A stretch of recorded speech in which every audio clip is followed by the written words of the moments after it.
Namaste, Jai Hind and welcome to this edition of The Right Stand. I'm Anand Narsimhan. In 2023, FPIs or the foreign portfolio investors have been gross buyers of shares worth 25.5 trillion rupees, the highest ever in a calendar year. FPIs have also sold shares worth 23.9 trillion. On a net basis, they were net buyers to the tune of 1.6 trillion rupees, the highest since 2020.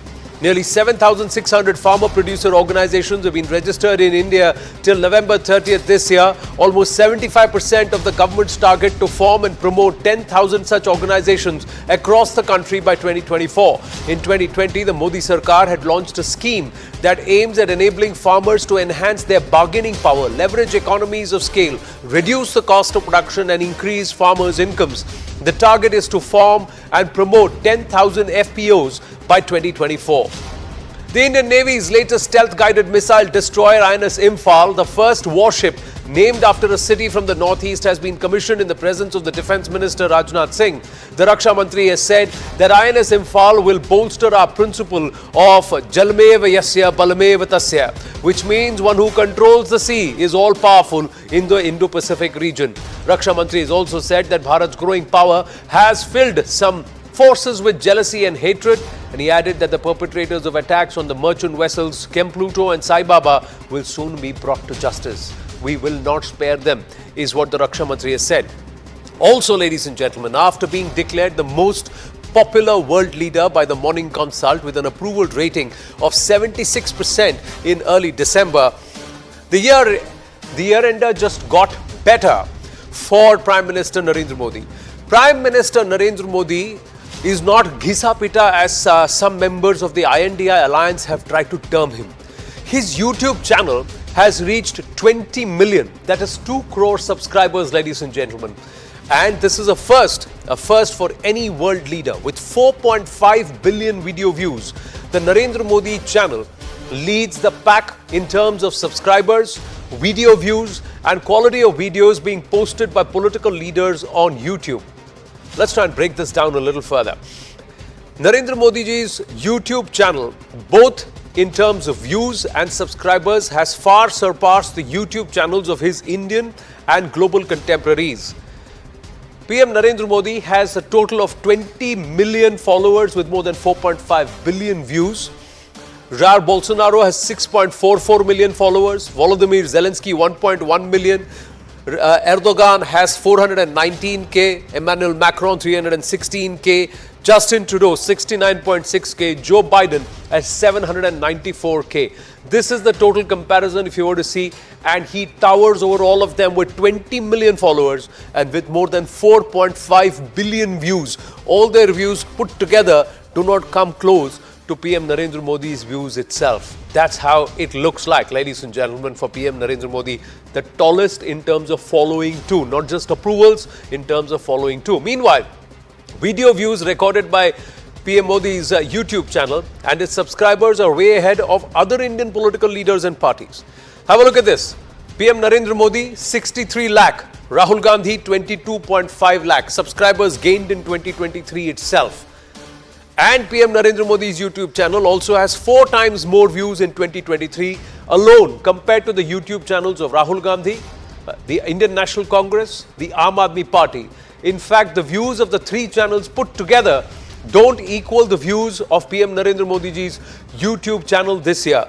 PM Narendra Modi has 172.5 million views gained in 2023. Aam Aadmi Party is at 41.4 million views. Rahul Gandhi is at 40.74 million views. And the Indian National Congress overall is at 39.22 million views. All of them put together don't come close or trail behind PM Narendra Modi. Well, with that said, let's also look at something that we are counting down to, and we promise you a build-up and a celebration like never before. It's the Ram Mandir for Bharat, ladies and gentlemen. On the 22nd of January, that is 27 days from now, a dream of millions of devotees will come true when Prime Minister Narendra Modi will take part in the consecration ceremony or the Pran Pratishtha of Ram Lalla at the Ram Mandir at Ram Janmbhoomi in Ayodhya. The Shri Ram Janmbhoomi Tirth Kshetra has invited famous personalities including politicians, celebrities, sports personalities among others. But now politics has erupted over the invite and the ceremony itself. Sitaram Yechuri declining the invitation to attend the Ram Temple inauguration, saying religious ceremony is being converted into a state-sponsored event for political gain. Adding to it, Akhilesh's MP Shafiqur Rahman Bark has said construction of Ram Mandir is against humanity and he prays for Babri's return. Congress Rajya Sabha MP Kapil Sibbal also has said the entire issue is a show-off and that BJP's behavior is not like that of Ram. Uddhav Sena launching an attack at the BJP, saying those killing democracy have no right to inaugurate the Ram Mandir. And D. Raja echoing Sitaram Yechuri again and saying inauguration of the Ram Mandir is a state-sponsored event and the BJP is making it a political campaign. Akhilesh is another Neta of the Samajwadi Party continuing the tirade against Hindus, saying Hindu ek dhoka hai and it is not a religion but a way of life. BJP not mincing words, launching a scathing counter at the entire India Alliance bloc for insulting Sanatan Dharma and also Ram. जहाँ तक आस्था और धर्म की बात है, उनके लिए हमारा पूरा का पूरा इज्जत है, रेस्पेक्ट। तो ऐसी परिस्थिति में वो स्टेट स्पॉन्सर्ड होने की जगह उसकी राजनीतिकरण जो हो रही है इस पूरी की पूरी इनॉग्रेशन के लिए, उससे हमारी ये आपत्तिजनक, इसलिए हम वहाँ पे भाग नहीं लेंगे इस inauguration.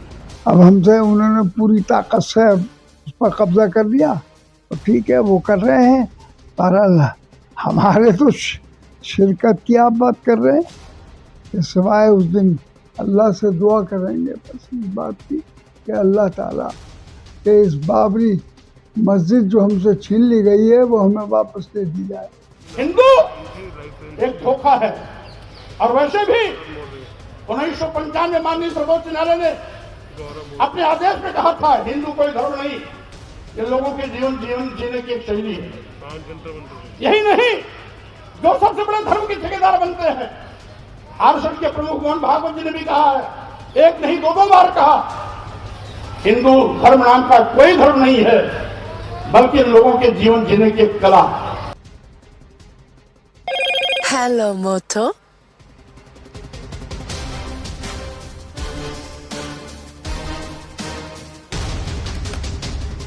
Let's get straight into the debate, ladies and gentlemen. What's the problem?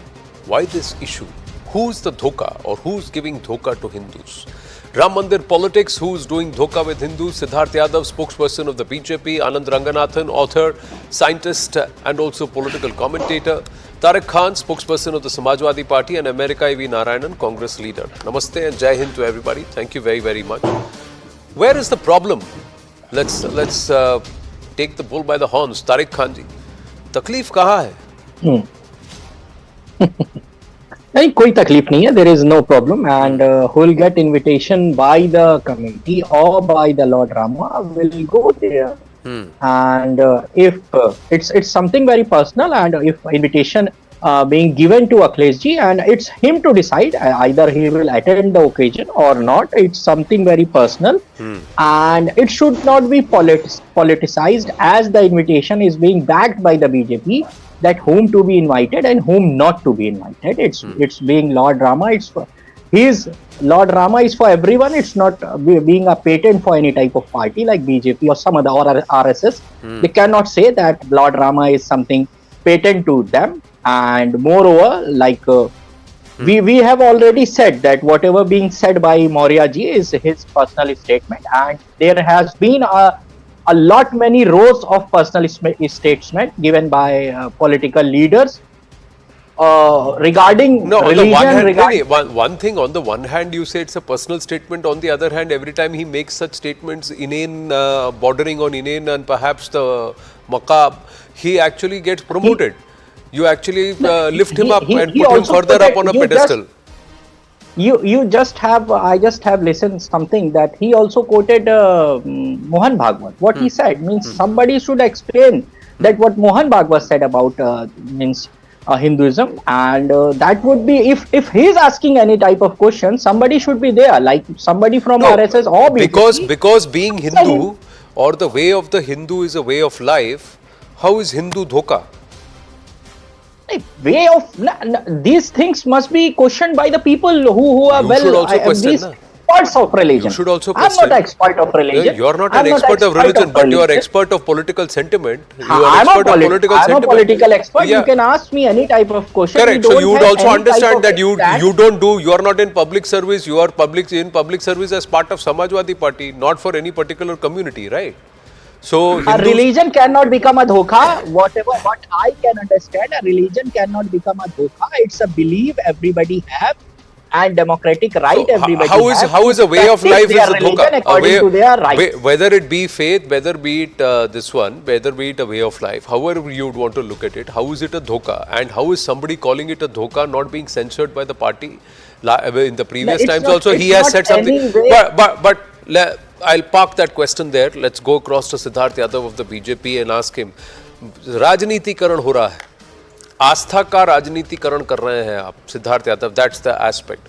And then they say that Hindu धोखा है.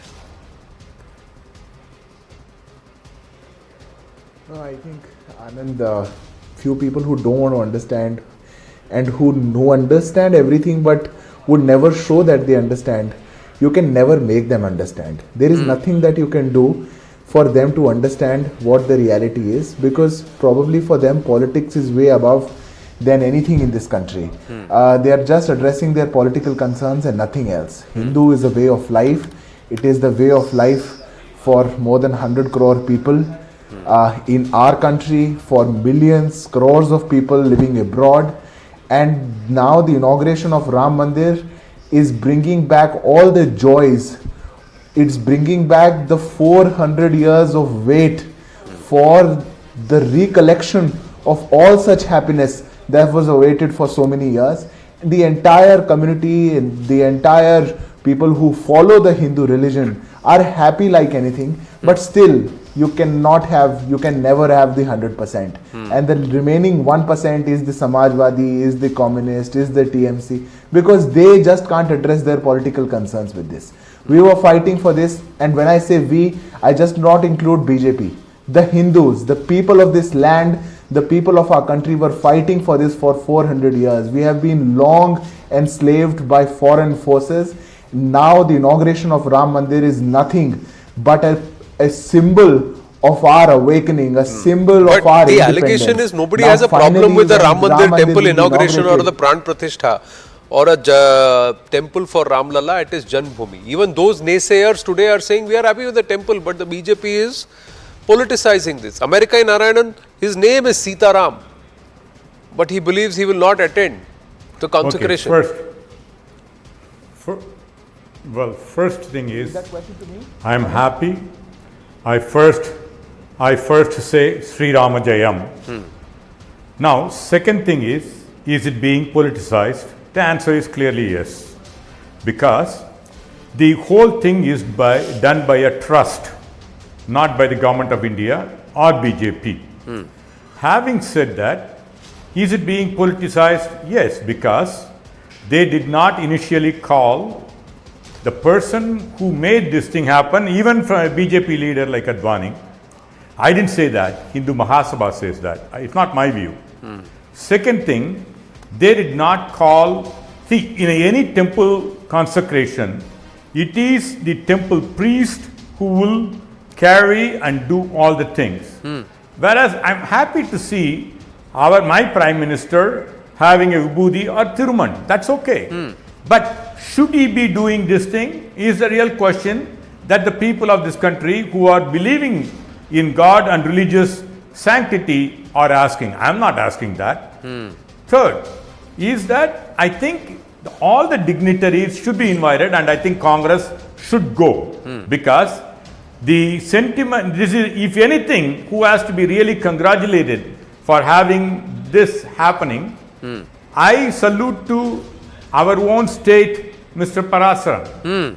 He is Ayodhya, he was in the late 90s. Yeah. He stood up and argued about the case. And if anything else who has made this thing happen, it's the Supreme Court of India. Now, I think it's good it's happening, but unfortunately, it is being politicized. Who's politicizing?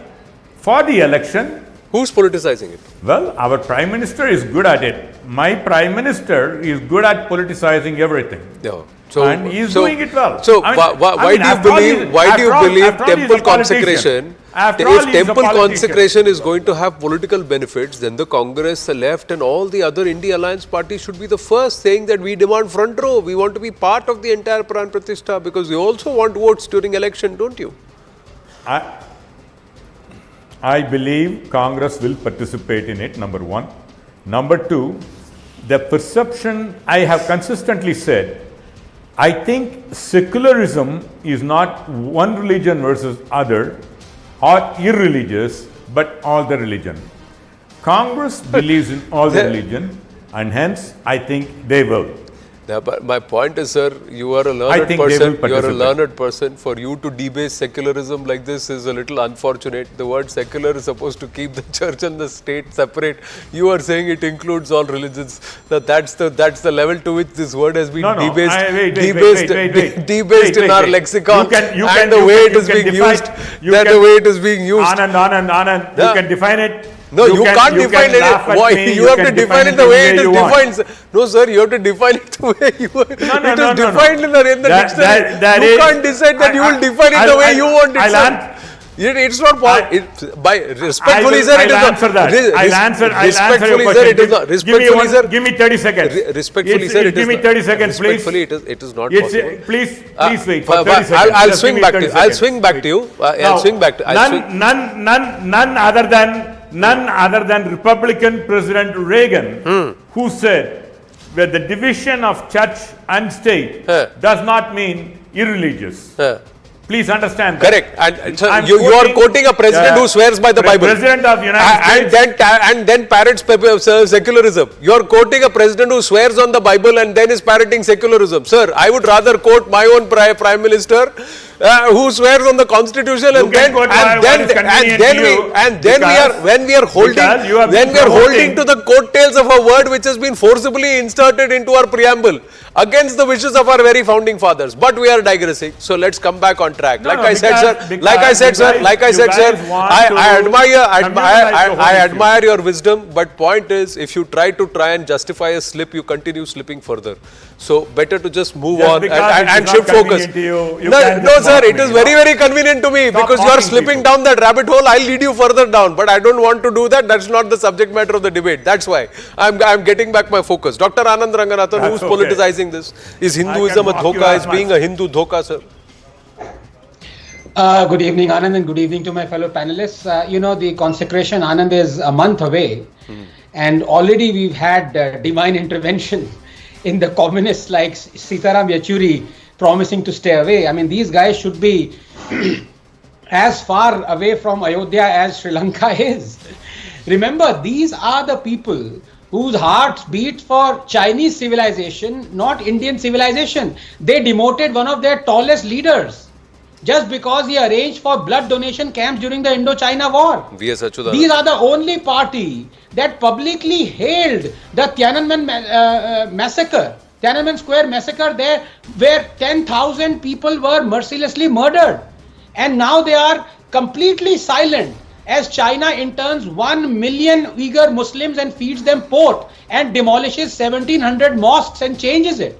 So these are the people who should stay away from every logic and rationale and anything to do with Indian civilization. But I'd like to discuss 3 issues here, and I feel all of them are important because all these are the favorite whipping horses of these Yechuris, and they must be refuted by pure facts. Number 1, the fact of the matter is that state is intervening here just but a fraction of what it actually should spend on the Ram temple, because the state controls 110,000 Hindu temples exclusively. This is just a fraction of the money it leeches from Hindus. Billions are leached off Hindus. And if it is giving something in return, that is just a fraction of what actually it should. So the communists saying that state intervention, I'm sorry, that doesn't wash out here. Number 2, Anand, you may point to a multitude of factors that led to the Supreme Court for the Ayodhya verdict. In my opinion, had there been no ASI report, there would not have been that verdict. Let me sum up, because the Yechuris of the world always say that there was no Hindu temple underneath the Babri Mosque. This is their favorite argument. Let me sum up the Supreme Court Ayodhya judgment with facts taken from the judgment. verbatim. Number one, the underlying structure was not of Islamic origin. Two, on a preponderance of probabilities, the archaeological findings on the nature of the underlying structure indicate to be of Hindu religious origin dating to the 12th century AD 3. The mosque in dispute was constructed upon the foundation of the pre-existing structure 4. The layered excavation at the site of the excavation has also revealed the existence of a circular shrine together with a Makara Pranala indicative of Hindu worship dating back to the 8th to 10th century, unquote. Now, after the Ayodhya judgment, when the foundations were being laid for the new Ram temple, excavations announced dozens of idols and, these plaques, inscriptions of Hindu gods and goddesses, all of which will now be consecrated in the new Ram temple. Yeah. And number 3, Anand, why do I narrate this? Just give me a minute because this is very important. Why do I say this? Because for 70 years we've been taught to forget historical injustices. From Somnath to Kashi Vishwanath, these injustices have deliberately been made visible as to lionize the debasement. And the irony is that the same Yechuris who have taught us to forget our historical injustices drill this self-loathing in us. These same people want others to fight justice around the world. They condemn barbarians of the West either to worship like the Confederacy generals, Rhodes, Churchill, Pizarro, Murray, Colston, Leopold. They celebrate their roads and buildings being renamed, their statues being brought down. But here in India, this same set eulogize barbarians like Tipu, Aurangzeb, Babar, Khilji. Why? No, it is a heady mix of hatred for Hinduism and love for jihadism. Just 30 seconds. One must read, Anand, the Supreme Court and the Allahabad High Court Ayodhya judgment to really understand this hatred. Leftist quack historians spread so many lies that the court had to step in to blast them for their perfidy and mediocrity. They said 50 excavated temple pillars were placed there. They said the Vishnu Hari inscription was stolen from the Lucknow Museum and brought there. They said there was a Buddhist temple there. There was a Jain temple there, but there was no Hindu temple. Ultimately, all their lies came to nothing as the court rejected all their claims. And this is why this consecration is most important, not for Hindus. This is not a Hindu issue. This is an Indian civilizational issue. Well, it is an Indian civilizational issue, and the very left which says this matter is being politicized politically controls all the Devasam boards in Kerala where they are in government. So it's quite rich coming from them. But Tariq Khan, my point is, sir, on the one hand there is bashing of the Hindu and the Hindu faith, bashing of Ram, that's being done by one hand. On the other hand, they say a personal comment. Where does the Samajwadi Party stand in this? Would you want Akhilesh Yadav to attend the consecration? No, that is completely his personal decision. Means how could I say that whether he should or he should not? You are a Samajwadi. Means if you are a leader, what would you want your chief to do? Is the question that I am asking you. I am a Samajwadi Party spokesperson. Let Akhilesh ji decide. Let the party decide. It's not I to decide that whether Akhilesh ji is being. I am not asking you to decide for Akhilesh Yadav ji. I am asking you what do you think Akhilesh Yadav ji should do? See what our MP, member of Parliament, Ma'am Dimple Ma'am has said that it's good. So we have no problem. Means whether we have stated any type of statement. So do you agree with do you agree with Swami Prasad Maurya or Shafiqur Rahman Burke? No, party do not stand anything which is against any religion. This is the fundamental basis of Samajwadi Party. We don't condemn any type of religion, and we don't believe in religion politics like BJP. Do you think action should be taken against Shafiqur Rahman Burke because he's a repeat offender and Swami Prasad Maurya because he's a repeat offender? Let the party decide. Let the party decide. Biduri के खिलाफ election हो गया. बिडूरी के खिलाफ action हो गया. Let the party decide. अगर किसी को कंप्लेंट करना है, you have gone to courts ना. मौर्य जी के खिलाफ you have gone to courts. People have gone to courts. Let the court decide. Court ने क्या कहा है उसको देखना चाहिए. कोर्ट तो डिसाइड करेगी, जो डिसाइड करेगी वो रूल ऑफ लॉ के बेसिस पर है. But the Samajwadi party has a constitution and rule of the constitution. Has it been violated or not? Shouldn't that decision be taken by the Samajwadi party chief? We'll considering all the things what Maurya has been saying, and we will take action. Because he has been promoted, sir. After he abused and he berated Ramcharitmanas, he was actually promoted. If he is asking some type of question, if you have answer about this question, that was no, sir. His remarks were derogatory against Ramcharitmanas. Are you okay with somebody making derogatory remarks about a text that belongs to a particular faith? party do not stand with any type of statement. Then why was he promoted then? Any leader of our party which is against Is Shafiqur any type Rahman of Barq religion. still an MP or not? Shafiqur Rahman is the MP of Samajwadi Party. If he's still an MP, then and he says, I want the mosque to return. So does the Samajwadi Party agree with that? No, He wants Babri to return. There was a mosque or not? For No, a I'm long asking time you, there was a mosque or not? on a land that Do you has been agree it deemed- has been demolished No, or not? no, Do you agree it has I'm been asking you. demolished? It Let has me been ask demolished you. or not? Let me ask you. Let me For ask a you land something now. that has been decided that there used to be a Hindu structure there by the courts of our country, a judgment that has quoted the tenets of Islam saying that any religious structure of prayer for Islam is un-Islamic by nature because Quran itself does not, the holy book does not itself allow it. You are saying if he calls for something like that, that's not against Islam itself. And that's not against the party policy also that you will not make a statement against any religion. Name me the Islamic institution, let it Jamaat-e-Ulama Hind, who has said or who are going on the roads or who are taking and doing any type of agitation Sir, my on question, road. why are you? Jamaat-e-Ulama Hind has got nothing to do with Samajwadi Party. Jamaat-e-Ulama Hind is an individual entity. Shafiqur Rahman Barq is a Samajwadi Party MP who has right now made a statement which goes against the very tenets of the holy book. As per the and a statement and something which has been authored in the 5-judge constitutional bench judgment that Janbhoomi was, there used to be a Hindu structure and any structure above that of a different faith would have deemed it un-Islamic.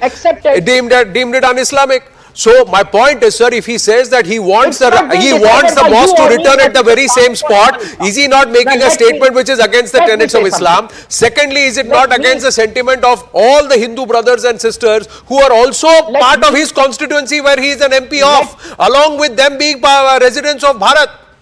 So what he is doing is against, isn't it against the sentiment of community and against the rules of the party constitution which you just now outlined, sir? How could it be decided on a TV channel that what is Islam? I am going by exactly what you quoted and then I am saying this is what he has said, this is what his offense is, what should be done? What should be done? Anand Ranganathan. What is Islamic? Anand Ranganathan. Yes, Anand. Yes. Yeah, coming to Siddharth Yadav after. Tariq Saab, I didn't interrupt you. I value your interventions. Tariq Saab, please. Yeah. Anand, just a couple of points. That is, now you please understand why I quoted verbatim from the Supreme Court judgment. Because most of them, the leftists and the Islamists, are not prepared to believe that there was a temple of Hindu origin under the Babri Mosque. This is their fundamental. This is almost their axiom. That was demolished by the Supreme Court. No, not just the fact that Supreme Court sided with the Hindu side, they also accepted that there was a Hindu temple underneath. That is crux. And second, as far as this Mr. Rahman is concerned, the virulent MP, let me tell you that it was Muhammad Ali Jinnah who put in one of his conditions, 14 conditions, that we will not accept Vande Mataram as a national song. And you know who walked out of parliament the moment national song was sung? It was the same MP. And what did Samajwadi Party do? They actually celebrated it. So what they talk and what they walk is very different. But Siddharth Yadav, I have the final 90 seconds on this debate. So quickly coming across to you before we shift focus. Amerikai Narayanan, Anand Ranganathan and Siddharth Yadav will stay on. But the allegation against the VHP and the Ram Janbhoomi Tirth Kshetra, the trust, is that, Siddharth Yadav, that they are choosing people who they want to call. They are not calling people who actually should be called.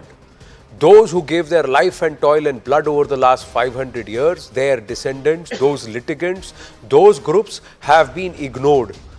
Politically convenient groups, those who allow the kind of hegemony that will be allowed for the current VHP-driven Tirth Kshetra, they are the ones who are being called.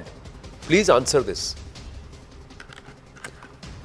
Anand, I think in this entire battle for reclaiming our forgotten history and culture, especially in the battle of Ram Mandir, we have on every stage seen that the opposition, or I should not call them an opposition, but a group of people in our country, like-minded people, have been trying to pick and choose, trying to take out mistakes, point out things which are not right. We have seen the affidavits in Supreme Court which even said that Ram, Sita, Valmiki are all imaginary names and imaginary. No, what about, you're not answering my specific question. What about those for whom Ram always existed? I am coming to that. Who fought, gave their life and blood for 491 Anand, years. I'm coming to that. One of the first litigants in 1866.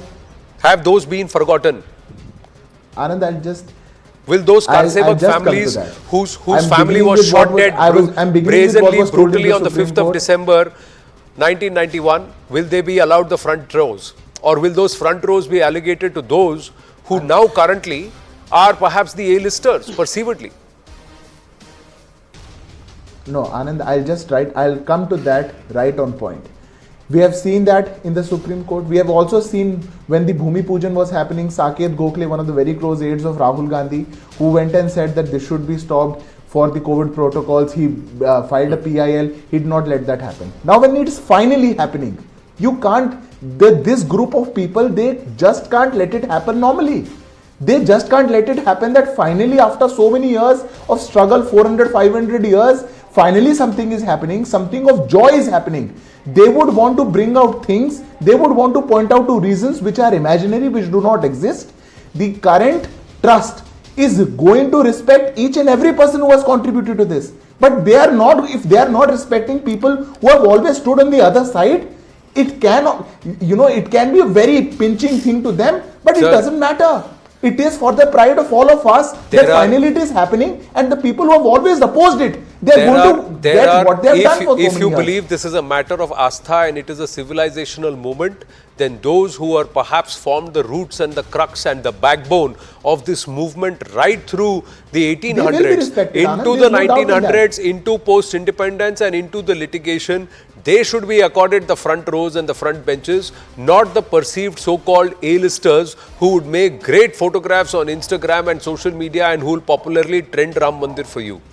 That will show whether you're really walking the talk on the matter of astha and it being a matter of our civilizational ethos, or it's a grand show. That's what many people are turning around and messaging me live on the show, sir. Nobody is saying no to, nobody is saying that Ram Mandir should not be there for Ram Lala. Everybody is saying that what is happening is historic and phenomenal. But whether it's being made, it's being done with the pure intent of astha, or is it being done with an intent of publicity and politics, that is what everybody will closely watch. Nobody is faulting the Prime Minister here, but those who are handing out the invites, are their intents clear and pure? That is what will be watched very, very closely. I thank you all. I thank you all very, very much. Thank you very much. Quickly shifting.